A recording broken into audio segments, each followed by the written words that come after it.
Hello, you're in the kitchen with Donna today, and you're watching Much Ado About Something. Thank you for joining this channel today.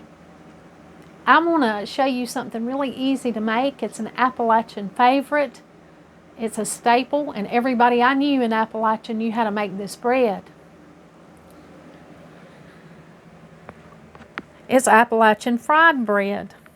I have a cast iron pan here. It's a 10-inch pan. And I have about 2 tablespoons of lard melted in this 10-inch pan. I've got this pan on medium. As you can see, it's just before medium. With a cast iron pan, you don't want to let this thing be too hot. You don't want to heat it up too hot to make this bread because it'll burn your bread. Now this bread's made with 3 simple ingredients. I mean, it's the easiest bread I know to make. Now in Appalachia, a lot of people cooked on wood stoves, and during the hot summer months, they didn't use those wood stoves because it would just heat up the whole house and it would be so hot you couldn't stay in there. So a lot of the ones that had electric stoves cooked this simple recipe, and if they didn't have electric stoves, they would just cook it outside on their fire that they had outside. So this is a really easy bread to make. I've got a bowl here and about 2 cups of water. And I've got some fat that I rendered out of some fat back that I used in a different dish. But you can use whatever kind of fat you use. And we used lard. Now I'm taking about 1.5 cups of self-rising flour. Self-rising flour is just easier to use in this recipe. And then you want to take just about a teaspoon of your rendered fat, or whatever fat you use of your choice. It can be butter, lard, any kind of fat drippings that you've saved. And then you want to take some of your water and add it in. And we're going to make this about the consistency of a pancake.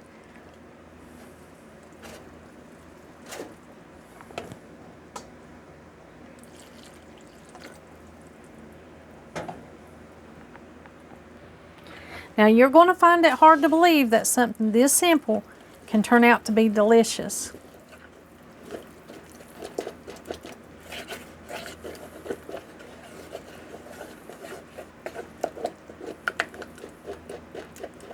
Now so far we have a 10-inch pan with 2 tablespoons of lard melted in it, heating up on a medium or just before medium burner. We have 1.5 cups of flour in this mixing bowl with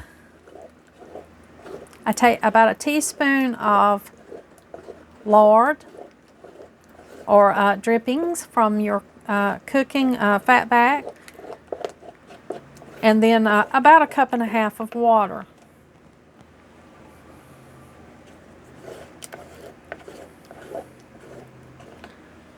I think I'm going to add about a tablespoon more of flour.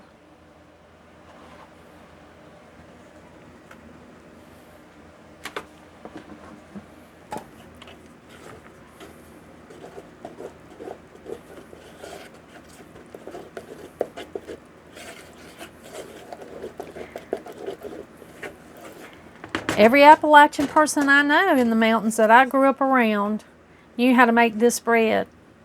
It was a simple bread to make if you didn't want to heat up your whole house to make biscuits or cornbread.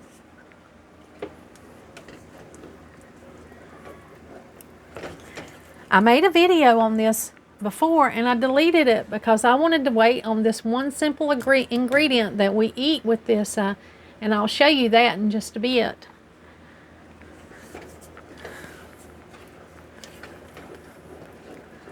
Okay, we've got our shortening heating up here, and our 1.5 cups plus a tablespoon of self-rising flour, our teaspoon of drippings that we saved, and about 1.5 cups of water.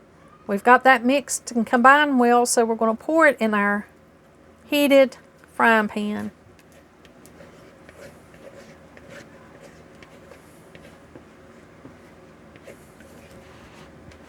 As you can tell, it didn't sizzle when we put it in, because this frying pan is not heated on high, it's just heated on medium.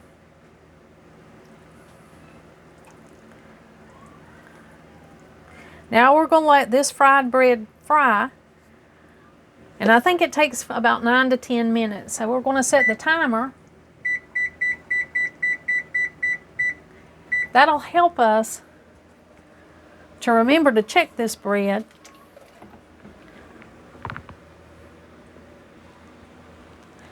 Now there is nothing better on your fried bread than a homegrown tomato.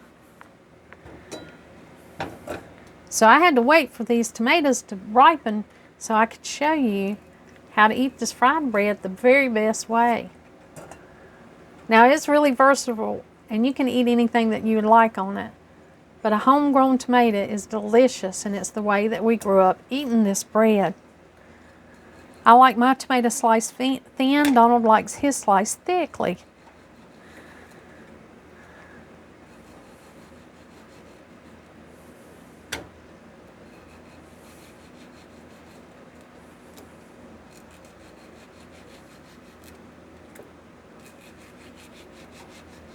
I've washed 2 of these homegrown tomatoes today. And I'm just going to slice them up and put them on this plate so that when our bread is done, it'll be ready to make a fried bread sandwich. Homegrown tomato and fried bread sandwich.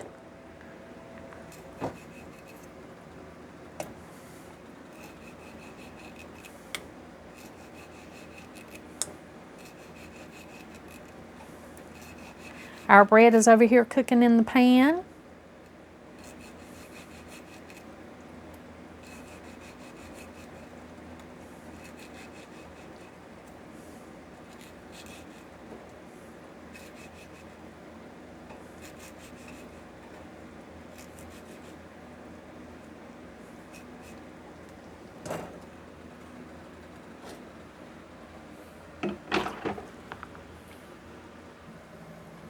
Now our bread's been cooking for about 7 minutes, and you can see the bubbles that's in there like that gets in a pancake, and you can see the edges curling up some, and that kind of gives you an idea of when this is done.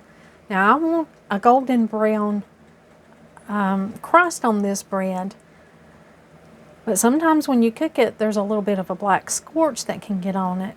I don't particularly like the black scorch. I will eat it if that happens.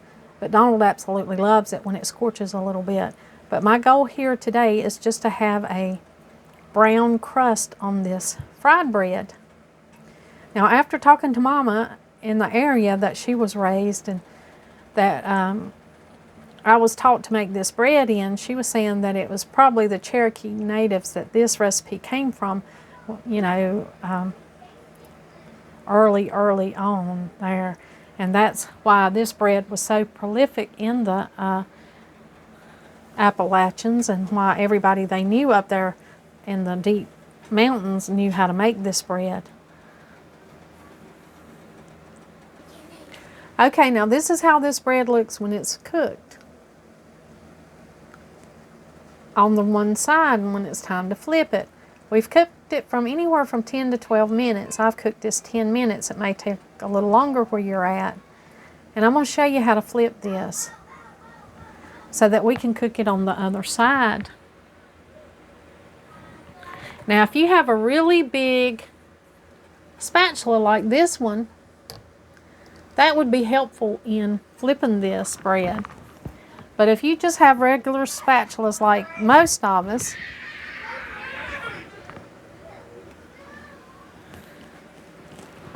now I have a 10-inch plate here and just a regular spatula. The flipping part of this, that's the tricky part of making this fried bread. Now I'm just going to ease this onto the plate, and then I'm going to take the plate and flip it in on this side. And here you have it. It's okay if it curls up a little bit on the end.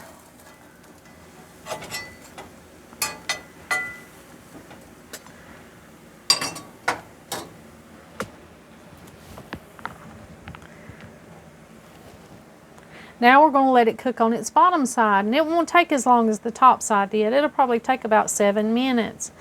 And then we'll be able to take it out of the pan and put it on a plate and cut it up. Now, the more you make this bread, the easier this bread is to make.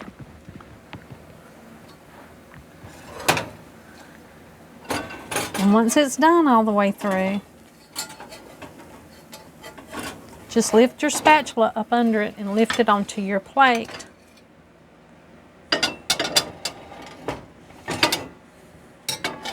I can remember this being one of my brother's favorite foods when we were growing up during the summer when school was out.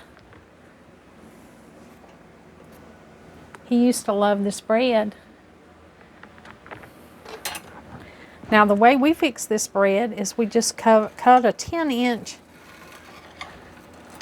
pan sized bread. We just cut it into fourths.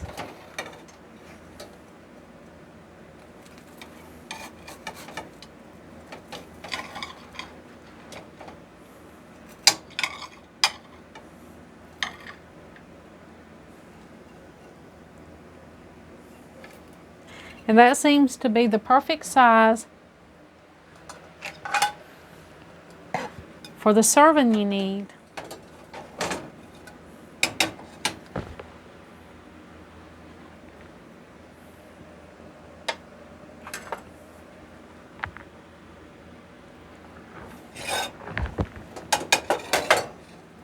Now we would just take one piece of that and open it up.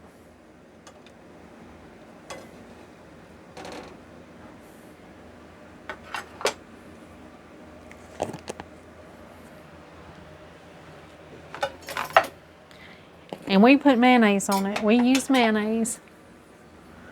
But you can put whatever you like on it. This is versatile. You could just use this like any kind of sandwich bread.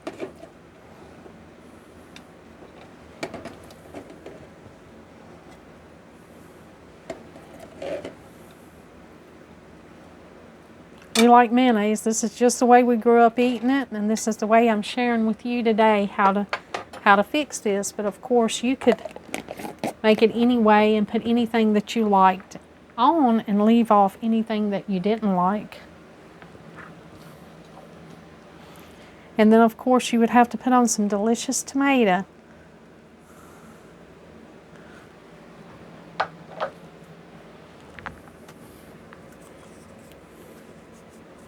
You would salt that and pepper it to your taste.